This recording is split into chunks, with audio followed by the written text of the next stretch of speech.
জাবের ইবনে আব্দুল্লাহ, বাবা মারা গিয়েছে, আব্দুল্লাহ দুনিয়ায় নাই। বিশ্বনবীর কাছে এসে বলে, নবী দুনিয়া থেকে আমার আব্বা বিদায় নিয়েছে। বিশ্বনবী বললেন, ইন্না লিল্লাহি ওয়া ইন্না ইলাইহি রাজিউন। জাবের বলে, নবী আপনি আমার আব্বার জানাজার ইমামতি করবেন।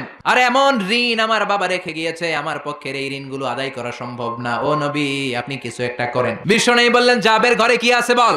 এক বল পরিমাণ খেজুর আছে, কিন্তু পাওনাদার তো অনেক, পাওনাদার 20-30 জন, একজনকে দিলেই তো খেজুর শেষ হয়ে যাবে। নবী বিশ্বনবী বললেন, সব পাওনাদারদের গুলারে লম্বা করে লাইন ধরা, আমার জন্য অপেক্ষা কর, আমি চলে আসছি। বিশ্বনবী জাবেরের বাসায় গেলেন। বিশ্বনবী বললেন, কই তোর খেজুরের বল, এদিকে নিয়ে আয়। সাইয়েদনা জাবের বল ভর্তি খেজুর নিয়ে বিশ্বনবীর কাছে রাখলেন। বিশ্বনবী বললেন, ও পাওনাদারেরা লাইন ধরো।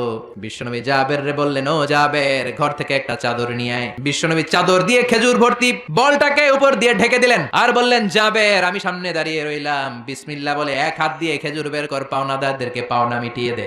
সাইয়েদনা জাবের বললেন, বিশ্বনবীর কথা মতো, বিশ্বনবীর গাইডলাইন মতো আমি খেজুর বের করতে লাগলাম। বিসমিল্লাহ বলে চাদর না উঠিয়ে ডান হাত দিয়ে টেনে টেনে খেজুর বের করলাম। একজনের পর আরেকজন পাওনাদার মেটাতে শুরু করলাম। পাওনাদার মেটাতে মেটাতে সব পাওনাদারের সব পাওনা মিটিয়ে দিলাম। পরে খেজুর ভর্তি বলের উপর থেকে চাদর তুলে দেখি, শুরুতে যেমন খেজুর ছিল ওই পরিমাণ খেজুর এখনো রয়ে গিয়েছে।